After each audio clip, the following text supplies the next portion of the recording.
about staying focused. It's about being on top. Go win. Welcome to the Taylor Wade Hofer Show. Matt Brown in the house. What's up, brother? Good morning, sir. How you doing? So good to see you, man. You as well. Welcome to the Woodland Studio today. Thank you, man. This is impressive. Yeah, this is impressive. Nice. I'm looking forward to it. Been looking forward to it for a long time. Good. So there's not a lot of people that I meet.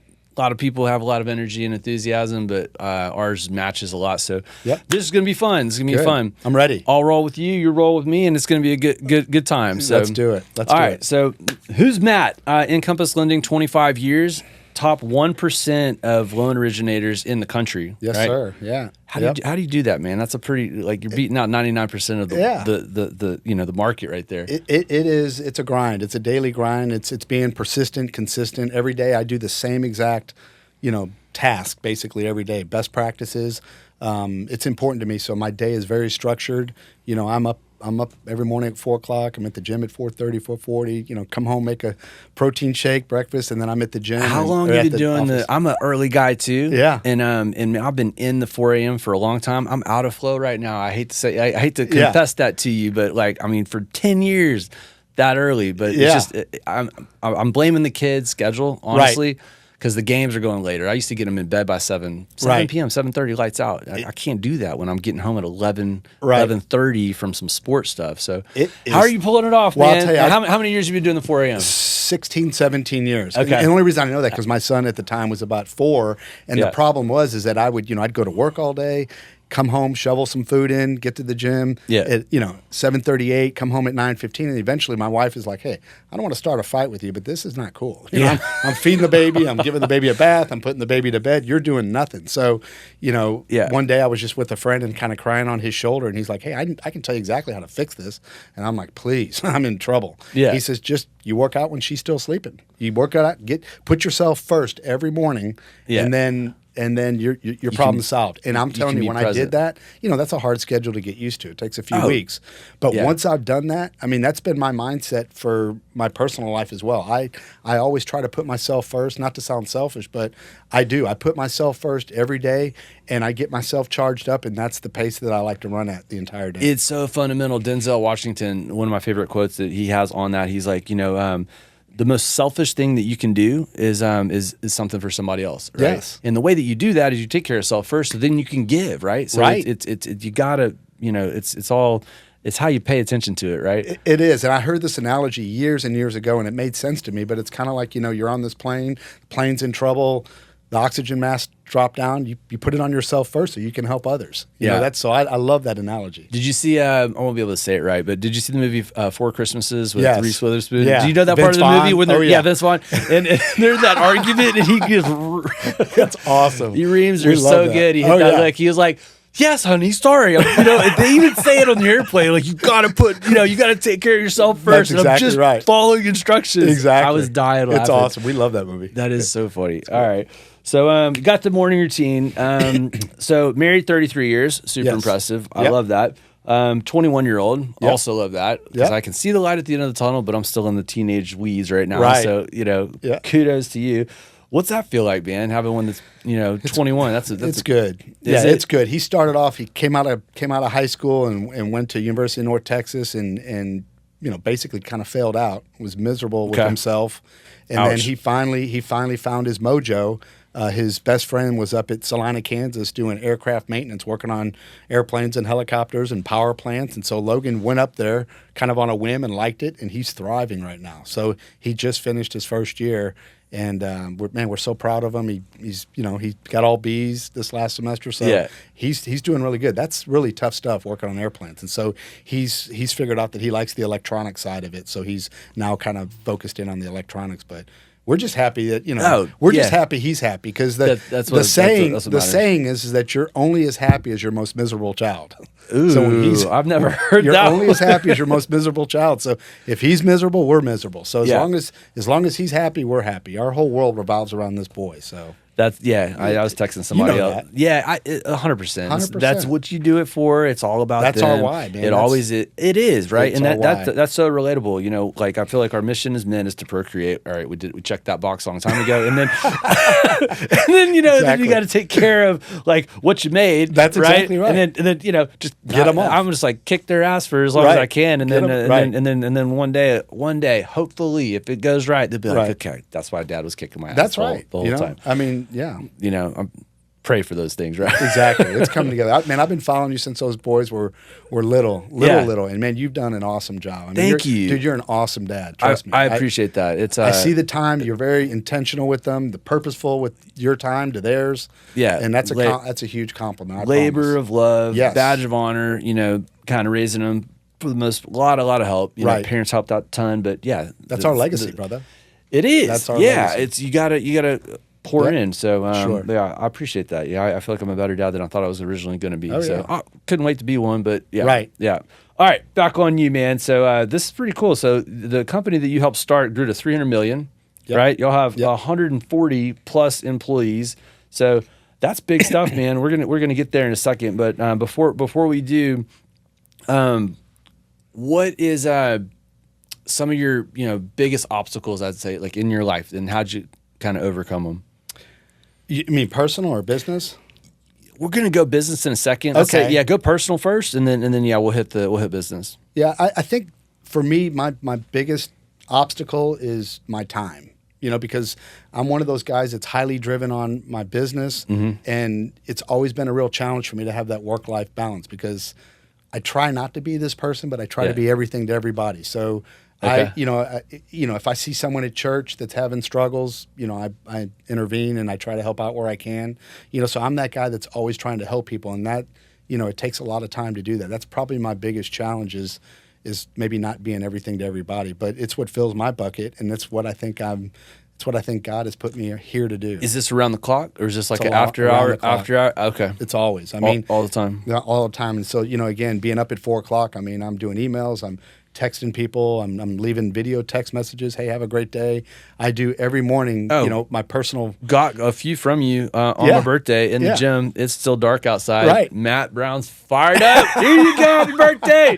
Mofo, have a great day. Exactly. Yeah. Every morning. But that's that's what I do is, friends, family, business associates. I mean, to me, their birthday that's their unique day for them. That's their special day. And so I want to honor that and be a good friend and just say that. So it just every morning about 4:30, I make about 10 or 15 personalized videos, and it makes people's day. Dang, is that how many people are popping up on? It could be. Some days could be 3 or 4. Right. Some days could be 17. Some days could be 10. Okay. So they're only 7 seconds. Just they're real brief, but it lets them know I'm thinking about them and that they Yeah, hope they have a great day. That is next level right there. Yeah, you want to be a top 1%er, do that.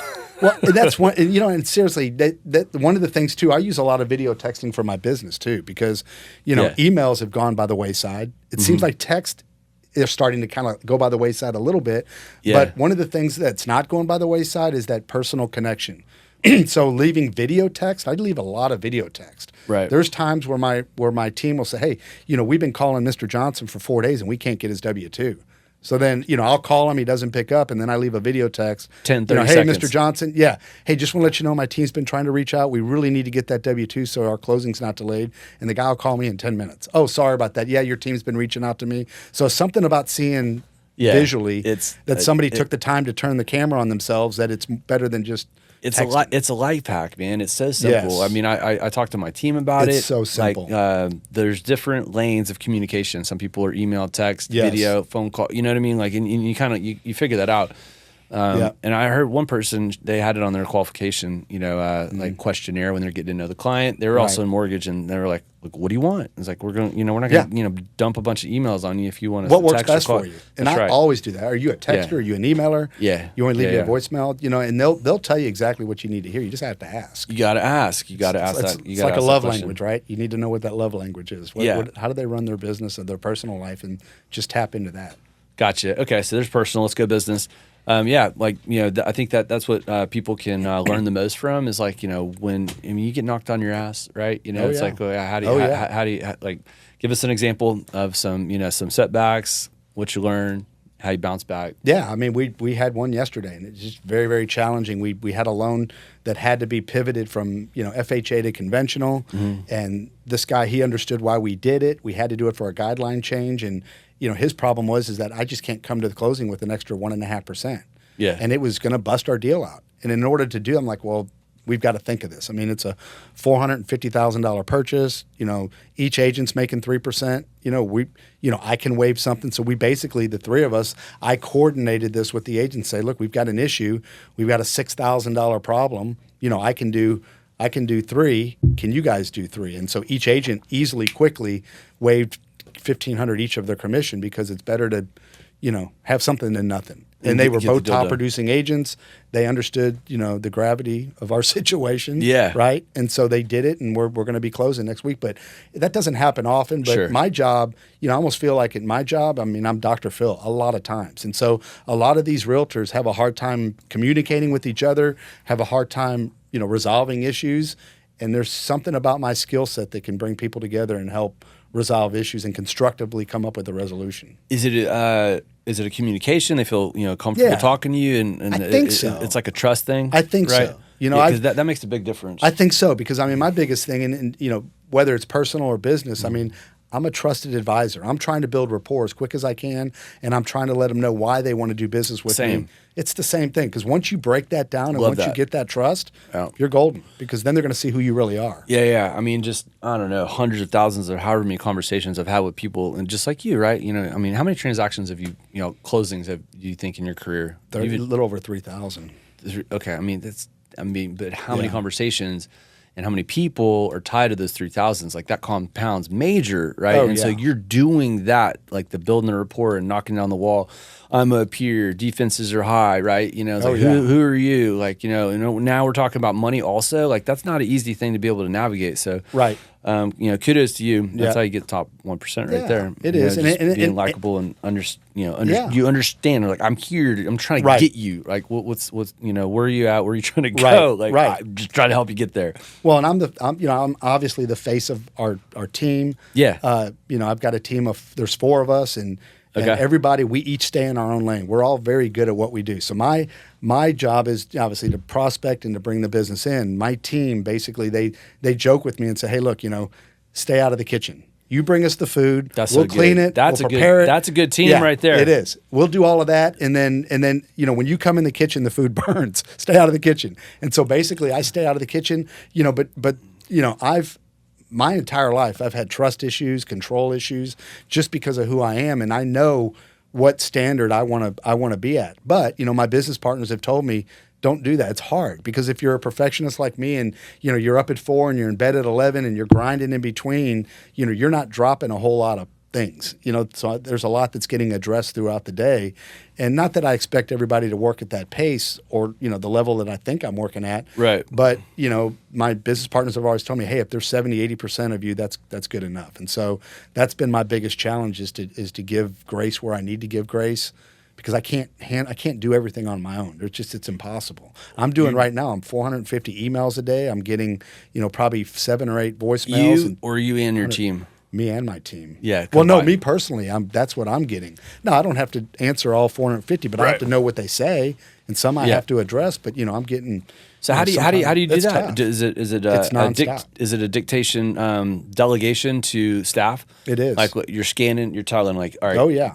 ABC here, XYZ over there. Yes. Like, and you're just going through, just calling shots, quarterbacking.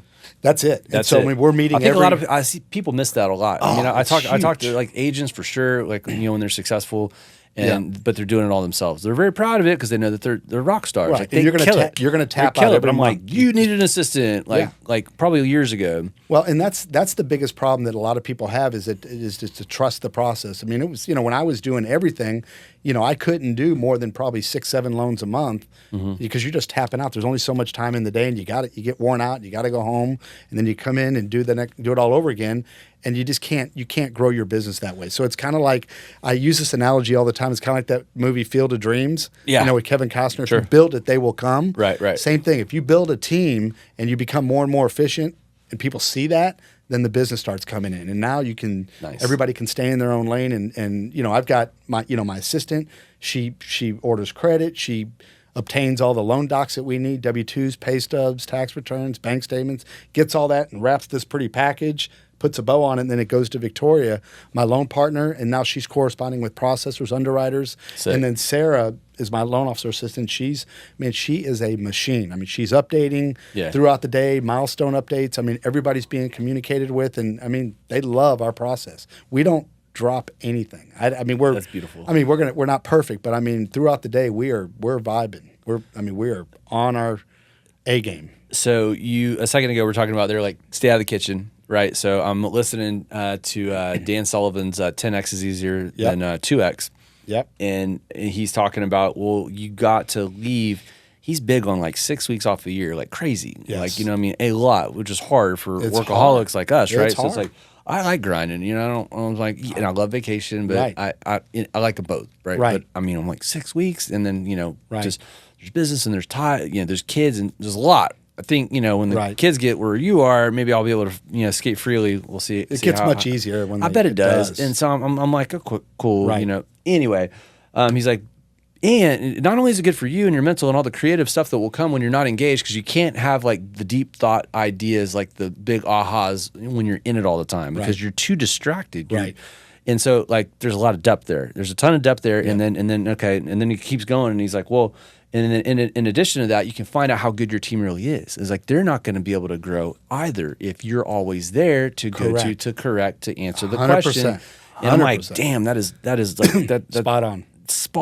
That is gold. And it's I don't know. That was an aha just for me. It is. Well, and I'll tell you, when I hear stuff like that, to be honest with you, I mean, I'm always open. I mean, for constructive criticism, how I can get better. And when I hear ideas, I mean, I know I'm not the greatest, but I know that I'm coachable constantly. Okay, that's good. I mean, there's people above me, you know, there's people that are much more successful than I am, and I'm watching them as well. You know, so I'm always trying to grow every day. I am. Yeah, I have a friend, Gordon Fox Inspections, 60 plus people on his team, and he's like, one of the hardest things that I do in my life, in my business, with my team, with the team leaders, is when I'm guiding them, I'm helping them through a situation, and they're trying to figure out how, like, they're building the building blocks, right, and they're figuring out the puzzle, and you know, they know I got the answer, so they'll come to me and we're talking it through. Instead of telling them, I will answer their question with the question to let them come up with it on their own. Yes. And he's like, and that is the most painful, or it's the most trying patience, because you know you want to feel it. There's this dead space, right? It's like when you're closing the deal and then the pressure's on, right? And it's an awkward silence. It's kind of like that, right? Right. But sure. He's like, you know, and you just have to sit there. You have to wait, and like, because they'll say something, right? But you have to wait on it. And if you don't go through that, they'll never learn, right? Because you're exercising a different part of the brain to help them think through what it is. And I was like, that's deep too. It is deep. You know, it's but you know, you got to grow people. That's you have a team. Y'all are a well-oiled machine, and it's and we help each other. You can hire with experience too, but it makes sense when you can like teach them that way. Right? Oh yeah. If you know it better than they do. Right. And these ladies know exactly how I work. I mean, that's cool. And again, they're very intentional with how they're trying to learn my process. And you know, the main thing with anybody though, you have to be open. You have to be willing to be coached. No matter how good you think you are, you're not as great as you think you are. Believe me. You have a coach now? No. Have you had coaches in the past? Previously, I have. I mean, me too. And it's not a bad thing. It really is not 5. A bad thing. I mean, over my sales career, like maybe 5-ish. Yeah. Tiger Woods. I've had a couple, and you know, Tiger Woods has a coach. I mean, we all could use a coach because I mean, we have blinders on. Yeah. So and that's why you have a coach, so they can see outside of those blinders. Because if you get dialed in, like I think I'm dialed in every day, right? I think I'm doing great, but I may not be doing great. Yeah. I may not. And it may take somebody on the outside to look in and say, hey, I know you think you're great, but hey, guess what? You're missing here, here, and here. Yeah. And I probably need to, you know, every 4 or 5 years, I probably need to, you know, revamp that. Well, and then it's so easy with YouTube and podcasts. Exactly. You can get, you know, digital, tons of information, you know, virtual coaches all the time. All the time. I tap into stuff daily. I do too. All the time. I'm like, all right, look, I need this today. I need this today. Like I know the people, I know the resources, I know where the information is. I know who I need to type in to answer the question. It doesn't matter the question, but somebody's going to give me some good information, or maybe but whatever. It's like I'm always feeding the brain. Like always, yeah. And I'm feeding off of peers too. I'm listening to these podcasts like this on other guys like myself. 100%. Like, man, I didn't even think about that. Yeah, that's genius or something. You know, and hopefully they pick up those from tidbits from me as well. But yeah, we're Yeah, it's I've been saying this for years. Like Sunday's usually my day that I'll do this. Like like the scrolling, right?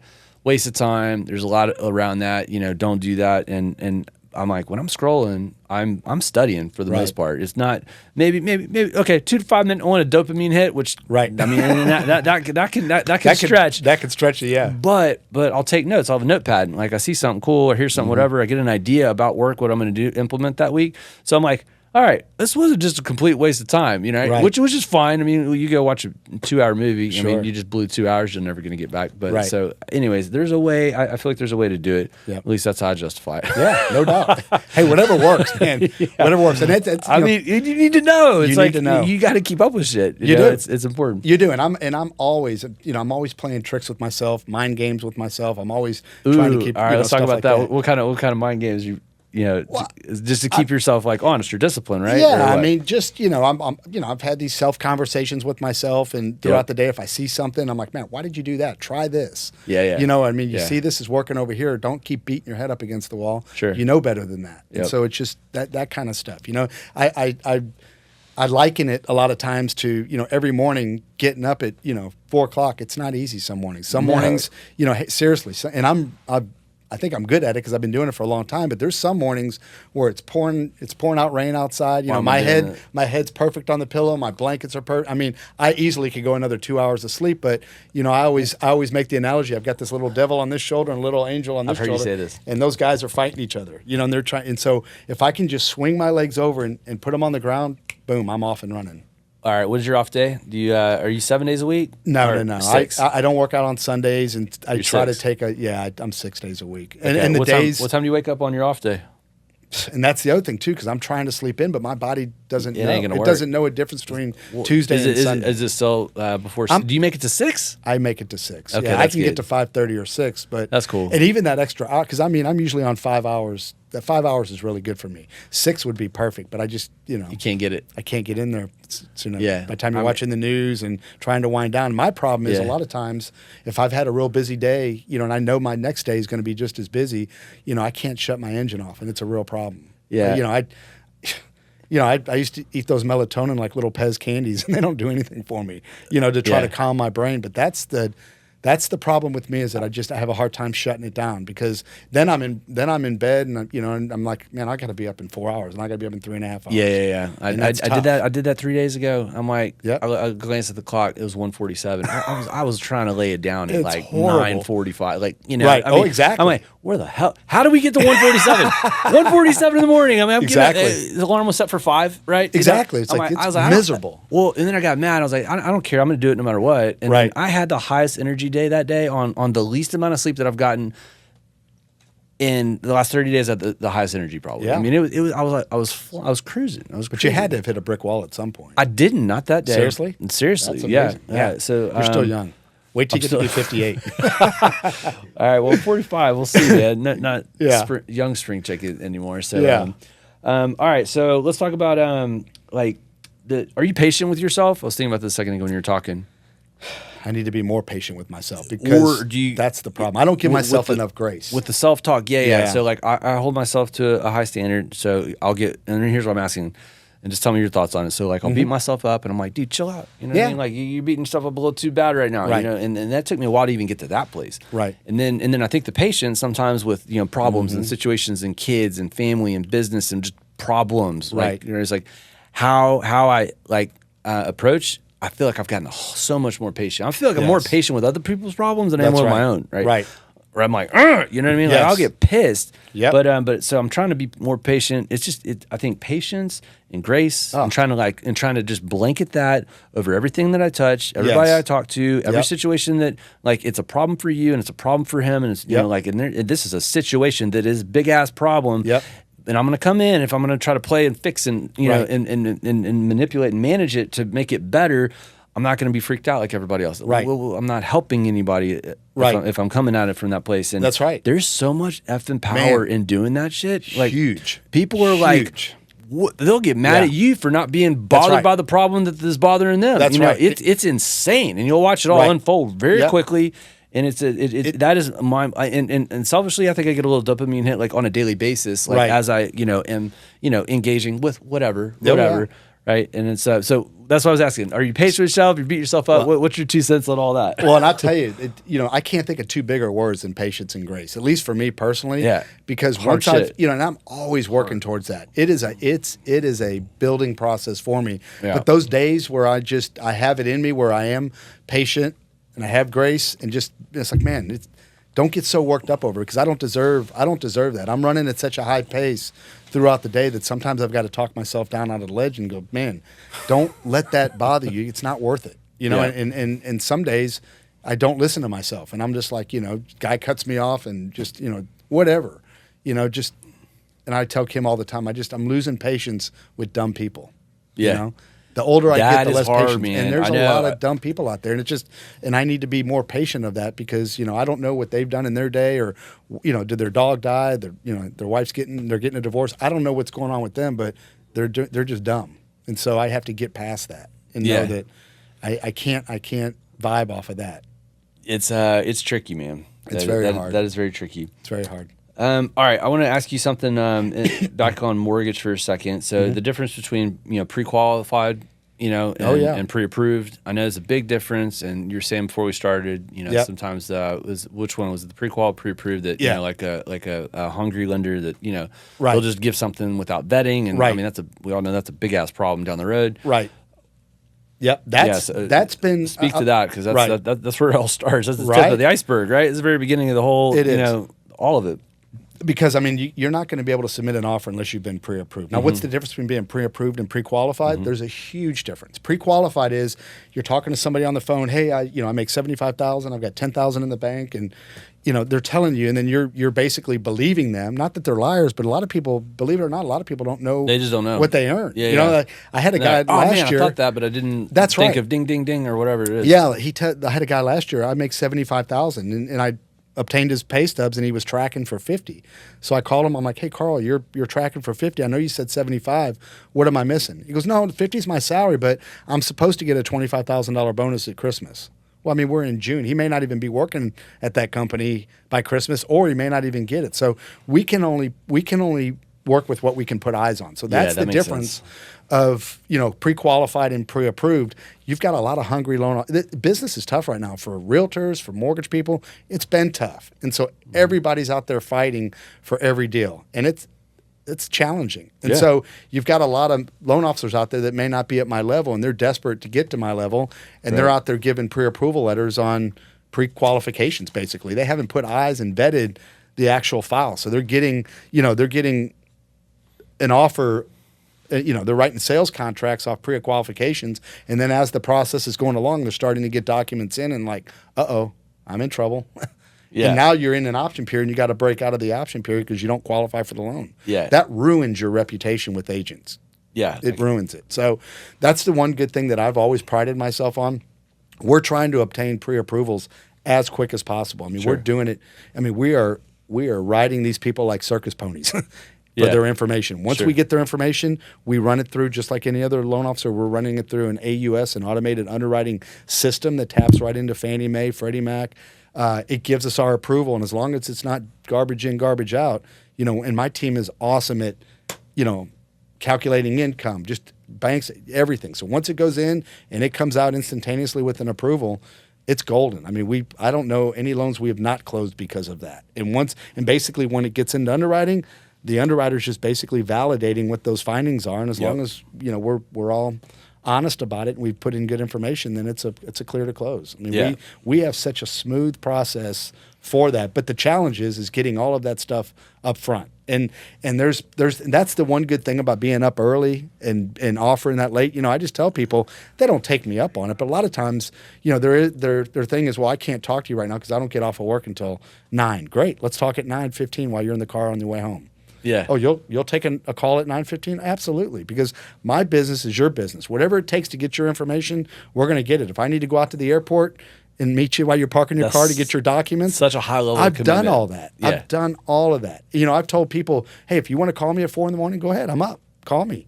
You want to do that before you get in the shower to go to work, and you need to get that off your mind, call me. It doesn't happen a lot, but just by having the confidence to put that offer out there is huge, because there are not a lot of loan officers I can think that are doing that kind of stuff. Yeah, we're going to say that. Like, they can't. And if you want to be successful in this business, realtor, whatever business, I mean, that's a people business. We're building rapport. You have to be able to differentiate yourself from your competitors. I think I'm very good at the little things, the small stuff. Yeah. And the small stuff is that. Call me at 4. Hey, I'm willing to meet you at a Starbucks on a Saturday afternoon in my gym clothes, whatever. Yeah, man. I don't give them a chance to not say no. I really don't. I try to take the objection out of everything, because I can work at that level to do that. So that's the reason why they would want to work with me. I've got the team that can support me. They're running at the same pace that I'm running at, and that's hard to find people that are that I think they're at my level, because we all have to be high energy. We all have to work on this. We all have to stay in our lane. That's what makes us unique, is that we can do that. So what about what are you? I have 2 questions I want to ask you at the same time right now.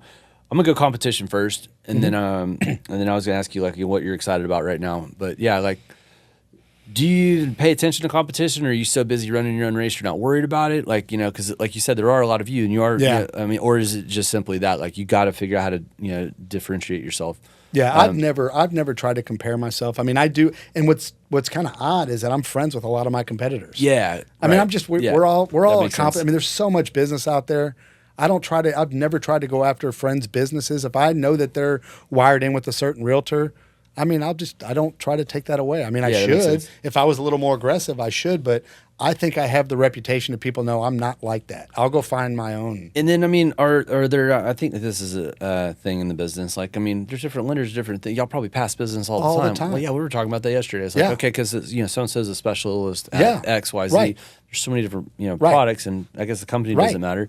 Are y'all legally allowed to, is there, referral fees and stuff? We don't have that, but it's kind of a gentleman's agreement. Hey, you send me one. If I have an opportunity to send you one, I do. Makes sense. I mean, we do. Yeah. We try to help each other. It's a small community, believe it or not. Yeah, no. It's a small community with realtors, because it is. Yeah, you want to get along with everybody, because you're going to see that person again at some point, most likely. And the thing is with me, I hate this saying, keep your friends close, your enemies closer. I don't really like that, but in a sense, you want to be friends with your competitors. I don't mind being friends with my competitors, because I don't want that reputation out there that I'm a jerk, and but then you've got those guys coming after my business. Yeah.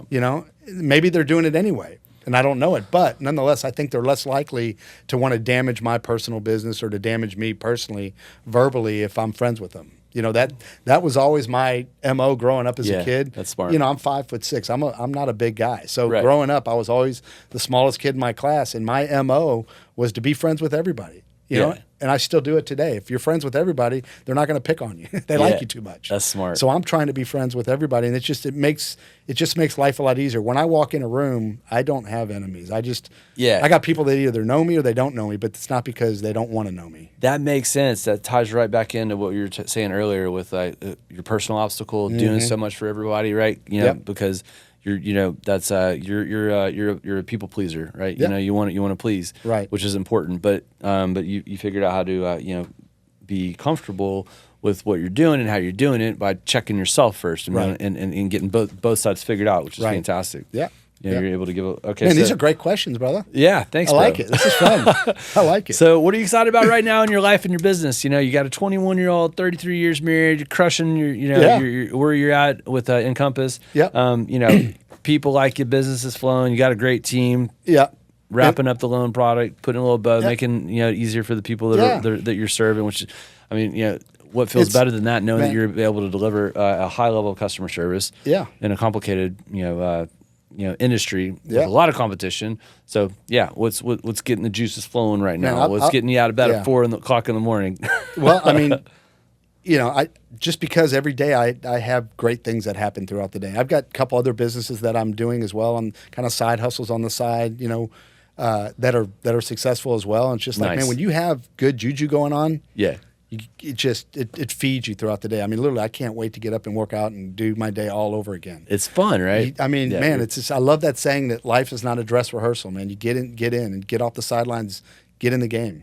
You know, I mean, we could be gone tomorrow. And I've watched friends pass. I've watched people go too soon. And so my thing is that, I'm trying to play full out every day. Yeah. Because I may not have that tomorrow, may not be here. So, I know. That's so it's just, and it does not, I mean, you've got so much, it's so much better to go through life in a great, positive, constructive mood every day than to be a sourpuss. And nobody wants to be around you. And they see you coming in the room and they know you're going to be complaining about something. It's not me. Even if, I'd never like to show my cards. It's kind of like the Wizard of Oz. You don't want to see what's going on behind the curtain or that duck that's floating on the water and just going like this, but his feet are just killing it underneath. I mean, so that's the image that I'm trying to portray every day, that, hey, I'm a cool cat. I'm positive. I've got good juju going on. That's right. People want to work with people they like. Know, like, and trust, right? Right, yeah. And I want people to like me. I want people to trust me.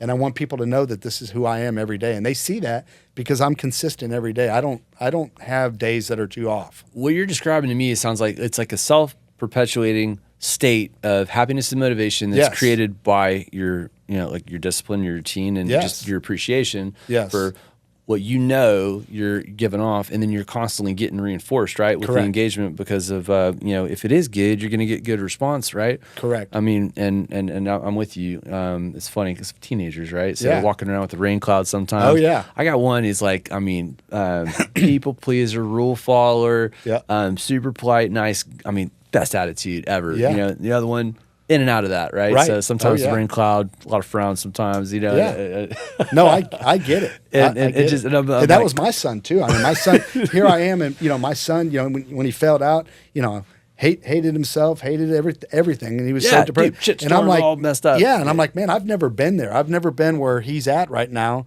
I'm waking up like, my head's on fire, and I'm out the door, and he's just like, dragging and depressed, and I'm like, that's really hard to try to get him out of that, and he is out of it, thank goodness. But it's just, I always try to coach either my team, my friends, my family. Is, man, you got to create your happiness. How did you handle that? Like when you're trying to pull somebody out of a funk, man? Because it's like, I mean, it's one of those deals where it's like you got to want to do it, right?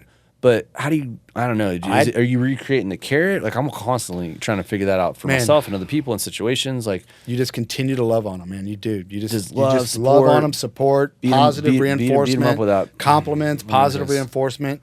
Look how, man, you did a great job today. I noticed you did this with your car. I love that. Or something, man. Yeah, hey, Logan, do that again tomorrow. Or something. Or, hey, I saw you did this, but if you just did this, it would work out a little better. I mean, you're always coaching. It's always positive reinforcement. I love doing that. And you know what? You got to lead by example. I mean, I want people to see me and like, that guy's genuine. He's doing the same thing every day. He's intentional. He's purposeful. Makes such a big difference. And it's just, I'm just telling you, when you become that person who I think I've become, just life is, it's a lot easier. Yeah. It's just a lot easier because people know what to expect, and I know what to expect of myself every day, and I'm not going to accept anything less because I know what it takes to have a great day and what it takes to be challenged every day, and I'm trying to stay on the good side. I coined this a couple years ago, like logic, right? Like I love to sell by logic, love by logic, live by logic. Like it just, if it makes logical sense, it's really easy to get behind, right? And it makes sense, for all parties involved. And I like peppering those little, nuggets, and I'm hoping that they're listening, right? Sometimes, but a lot of times I'm barking orders, right? At the boys, and so when I can come in and mix that up, maybe it's like 10 or 20% of the time, and I'm like, dude, fantastic job, you killed that, exactly. And they're like, whoa, what I mean? A lot of times they don't even say anything, but like I could, they're saying a lot. It's just written all over their face. Yeah, like, and dude, you're their hero. I mean, you're the hero. You're dad, and so the more that you can frame that relationship with that positive reinforcement, and they're looking up to you, because the more you can love on them and drop on them, then the days that you have to get on them, it's not going to be as bad. Yeah, because there has to be a balance. You can't just be always riding them and criticizing them. They're gonna get beat down mentally over time. Yeah, that's why you have to find that balance. So I've always, if I'm gonna, if I need to get on them, I want to make sure I've got 3 good ones in there and 1 bad one. Like you always want to have a lot more of the good stuff going on. That makes sense. Yeah, I could definitely get better on that. Because they'll be more coachable on taking constructive criticism. But being a dad is not easy. Oh no, man, you know that. Yeah. So it's like not easy. One thing I get sometimes from Taylor. He's like, "Why are you so mad?" I'm like, "I'm not even mad right now. I'm making a point." It's like, yeah, chill, brother. Yeah, exactly. It's so funny. I was like, "You've seen me mad." It's so funny. All right, so you were talking about side stuff that you're pumped about earlier. Yeah. Do you want to talk about any of that, the stuff that you're working on? I mean, just right now, having a lot of success right now, buying raw land and flipping raw land all over the country. Nice. Parcels of land, acreage. What part of the country? All over. Really? Just all over. Yeah, I'm in business with a friend of mine, and he basically, I'm the money guy, so I get the money, and he finds the properties. And then basically he's got a team and then we flip it and we go from there. So that's great. All over. I mean, it could be a lot and block in a neighborhood. We just sold 28 acres in Carmine up near Bastrop. No way. And did really, really well at that. But he's finding these at estate sales or families that just want to dump properties, and he's a genius at finding these properties. That's so cool. And then all I have to do is come up with the money, which I do. I've got friends that I don't know that I have a private equity group, but I have probably 7 to 10 friends that I call and like, hey, I can put this much money in. I could put 50 in. Can you put 50 in? Can you put, next thing you know, we've got $500,000 where we can, we can make a couple $100,000 in 3 months and just divvy up the percentages. Oh, that's so cool. So it's nice. Yeah, that's fun. It's right? fun, yeah. And you're not working with contractors. You're not fixing and flipping homes. You're not having houses sit on market for days. But it's all just like anything else. It's all about acquisition and finding the right properties to do that with. Right. But once we do, I wish I had that skill set. I don't. But he doesn't have the skill set to do what I do. So it takes a partnership, and that's a great partnership. Yeah, it is. It's great. And I've been doing that since COVID. So that's awesome. I had got what was interesting. I had gotten in. I had a line of credit with Cadence Bank, and they called the note on me for a couple $100,000, and I wasn't liquid enough at the time, and started freaking out because I had to come up with a couple $100,000 to pay it off in 40 days. And so I was with a friend crying, on his shoulders, and he's like, "Well, what are you paying Cadence Bank?" I'm like, 6%. He's like, "Well, give me 7 and I'll do it." And I'm like, oh my gosh, this guy's turning over a couple $100,000. He bailed me out big time, and it ended up selling. I paid him back, gave him his 7%, and even gave him, a couple $1,000 bonus on top of it. And he's like, oh my gosh.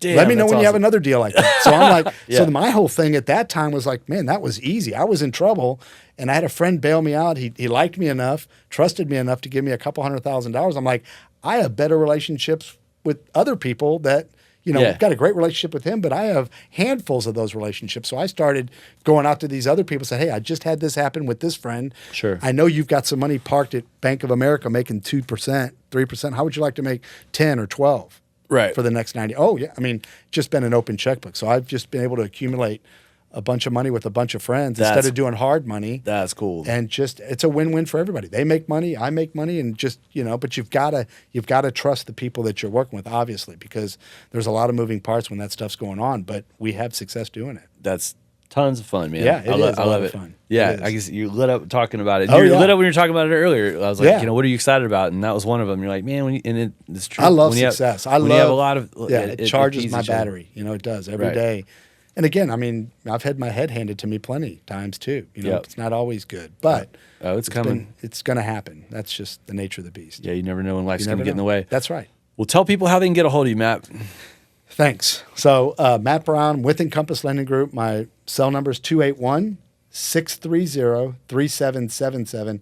And that is attached to me constantly. So 281-630-3777. Feel free to call me anytime. I'm always available and look forward to any opportunities. Yeah, I believe that. You're texting me, I think at 10:47 a few nights ago, and then, but you're never missing on the 4 a.m. So I'm like, dude, that's a lot. Yeah. When are you getting the Z's in there? Right, I know. But when I do, I'm sleeping pretty hard. But when I'm up, I'm up. Yeah. So yeah. Well, cool, man. This was awesome, Taylor. Thank you you're so much. Welcome. I love talking about business and personal, and just this was a great I got a couple more last minutes. Just rapid fire. Rapid fire. Good. Let's see. Favorite restaurant. What's your favorite restaurant in town? Oh, man, I'll tell you. I'm a big sushi guy. I think I would take sushi, and next probably a good steak and then some pasta, but I love a restaurant near my house called Top Sushi. It's just really good. I'm in Tomball. In Tomball, Top Sushi. That's easy. I should remember and go there. Like sushi, I love sushi, and I don't. I eat like once a month, maybe. Yeah, it pisses me off because every time so light, I don't think it's light. It feels good. All right. Yeah. Dream vacation. Man, I'll tell you, I love being around water. I mean, I love. Same. I grew up on the lake. We same. Just had a boat that we got rid of a few years ago because Logan got out of high school, and so. But I love. I mean, my dream is to live on a lake, and at some point we'll do that, and just have a small house on the lake. But that's my dream vacation is just anything that's blue water. Whether the Caribbean, wherever. I love that life. I mean, I almost think like, hey, just go down and open a little tiki bar or something somewhere, and just I just love that lifestyle. 100%. So, just sandals and shorts. I mean, I get it, man. I'm a guy that the less clothes, the better. Right? Yeah. Yep. Let's be comfortable. Yeah. What's the best advice you ever got, and who gave it to you? Man, that's a great question. Man, I'll tell you, the best advice is probably just, if you want to be successful, do more than what's expected of you and do it with enthusiasm. And I was given that advice a couple weeks out of college on my first job. And nice. And the gentleman that told me that since passed away, but I think about that all the time. That's cool. If you want to be successful, do more than what's expected of you, and you do it with enthusiasm. So everything I do, I try to do it at the highest level that I can, and I try to do it with enthusiasm. And I'm telling you, I just think people feed off of me that way. They do, 100%. What's your favorite product or brand? Man, these are tough questions, brother. Favorite product or brand? We're finishing strong here. I'm trying to stump you. Just workout clothing. Workout clothes. I love Under Armour. I think they've got a great brand. So I have a lot of Under Armour stuff. But I'm not a drinker. I'm really not a drinker, but I love rum and Coke. So every night, and it's kind of a girl drink, but I love coconut rum. Either Malibu or Kenny Chesney has a brand. So just I love sometimes a good rum and Coke. But other than that, I mean, it's I would probably say that. I love Johnston & Murphy, so I buy a lot of Johnston & Murphy shoes, and I love their clothes and stuff like that. And last question: what does legacy mean to you? It's important. So one of a book that I read probably 10, 15 years ago was a book called The Dash. It's a great book. It's the year you're born and the year you pass away, and it's the dash in between. And so it's all that dash is all about creating legacy. What do you want to leave behind? How do you want people to remember you? And I'm working towards that every day. I'm building a brand, I'm building an image, and when I pass, I mean, that's going to be the legacy. Logan's he'll be financially taken care of, and I mean, that's what I'm trying to do is make sure everybody around me is successful, taken care of, and that's the legacy. That I want to be known as a guy that did his very best every day, and that was fun to be around. Yep, that is huge. Yeah, inspirational, awesome, man. Great interview. Thank you so much for being on. Yeah, 100%. We'll catch you on the flip side. Thank you so much. Take care. Yeah, 100%. Yeah. Money make the world go round. I'm trying to get it all right now. Everybody worry about the crown, bitch. Look, homie, I'm the man.